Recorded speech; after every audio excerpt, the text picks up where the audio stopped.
Hi, and welcome back to Project Parenthood. I am your host, Chelsea Dorsage, licensed marriage family therapist.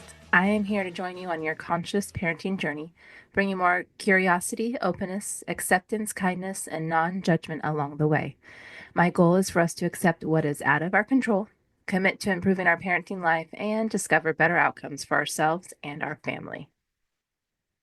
As a parent, we cannot say yes to everything and have to ease off the idea of being a superhero. Today, I want to highlight ways in which we as parents can take better care of ourselves so that we can be better parents to our children. I will never forget the day a colleague asked me when my days off are. And I realized at that moment that I didn't have one. Between working and then coaching and participating in my children's extracurricular activities, I didn't have a single day during the week where I had no obligations or commitments. And the honest truth is, we don't have a day off from being a parent unless we schedule a day away. So if we're also being a parent on top of everything else, it can add up. So, in order for me to be a conscious mother and therapist, I am stepping down as Project Parenthood host. This has been a fantastic experience and season in my life. There are some of us who have to be all the things all the time, and unfortunately, that is just not sustainable. I have been guilty of this numerous times in my life. We need to ask ourselves, what can I manage right now with joy, with positivity, and with peace? It's not always what I want to do. Sometimes things have to go to the back burner and wait another rotation or season to come to life. A big piece of this is tolerating who we are in this moment or season or next few years and holding an attitude of self acceptance and compassion while withholding any judgment or criticism.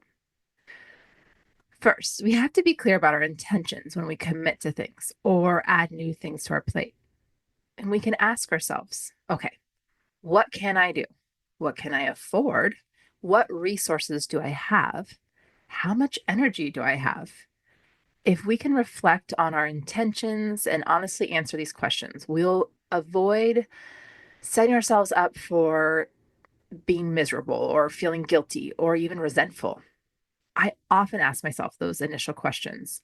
And I might say, okay, if I take this on right now, will I end up resenting the project or resenting something else because this project took up too much time or attention? And these are questions we can ask after we're already started a project, or we might have to actually figure out a way to pivot. Self care is about finding time to relax after the chores or the to dos are complete, or even in between the completion so you can refuel. Ask yourself right now, is your life a run on sentence? I know mine often is, and we have to find a way to insert a period, whether it's a moment or an activity to reset and relax. Raising children is exhausting. We cannot say yes to everything, no matter how tempting or how good it all sounds. This is where easing off the guilt of being a superhuman comes in. The goal is to care enough about yourself to take care of yourself. So, without saying a word to our children, they can feel our energy. Our mood can drop when we don't take care of ourselves. So maybe our kids are walking on eggshells because we are in a bad mood or feeling overwhelmed. Your children then have to control themselves to take care of your needs and emotions. And of course, yes, this is a give and take relationship, right? We want to instill empathy in our children, but we also don't want this to be 24/7 where we are overwhelmed or run down and our children aren't sure how to navigate that. Often there is a mindset that we have to sacrifice ourselves, and we can carry guilt as parents if we put ourselves first or if we aren't doing what we feel like we quote unquote should. And this is how we often build up resentment because we are attached to this maybe big idea or really an unrealistic expectation. When we as parents don't prioritize ourselves, we teach our children to do the same. When we take care of ourselves, it sends a message not only to ourselves that we are worthy, but to others. And this can be contagious for our children. And our children are then the beneficiaries of our self care. Something to keep in mind is that self care is a discipline. It's simple, but it's also consistent. Our lives might need to be simplified and decluttered to engage in self care. So, how do we simplify our lives? It's way easier said than done. We go back to our values. We have to ask, is what I'm taking on or choosing to say no to in line with my values and the human I want to be? Are we saying yes to things because we are thinking of other parents and what they do or what they think? That trajectory is exhausting. So make sure your path is values based and you're putting your air mask on before your kids on. I know we've all heard that metaphor. And while it's obvious in some situations, it can be very subtle in others. So take time to pause and reflect. If there's a way you can take 2 more minutes, pause and reflect and see if there's a way for you to take 2 more minutes to finish something for yourself before you attend to the needs of your child. And maybe find time to choose to do nothing. Give yourself permission to keep things simple.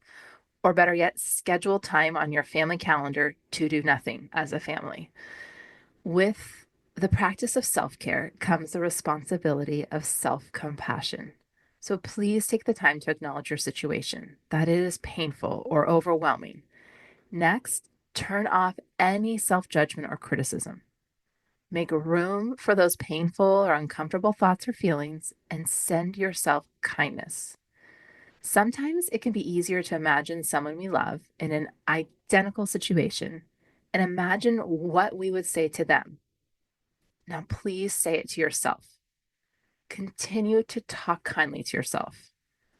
And remember, self care has no limits. It can include healthy eating, exercising, making time for rest and relaxation, engaging in a hobby, a sport, or pleasurable activity, playing with the dog or the cat, walking in nature, any restorative activity.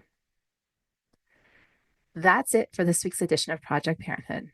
I wish all of you listeners curiosity, acceptance, kindness, and openness on your conscious parenting journey. If you have any questions about this episode, about your parenting journey, and or topics you'd like to hear more about, please reach out to parenthood@quickanddirtytips.com or leave a message at 646-926-3243. Project Parenthood is a Quick and Dirty Tips podcast. Thanks to the team at Quick and Dirty Tips, Holly Hutchings, Davina Tomlin, Morgan Christensen, and Brandon Getchus. May you be happy, safe, and protected, healthy and strong, and live with ease.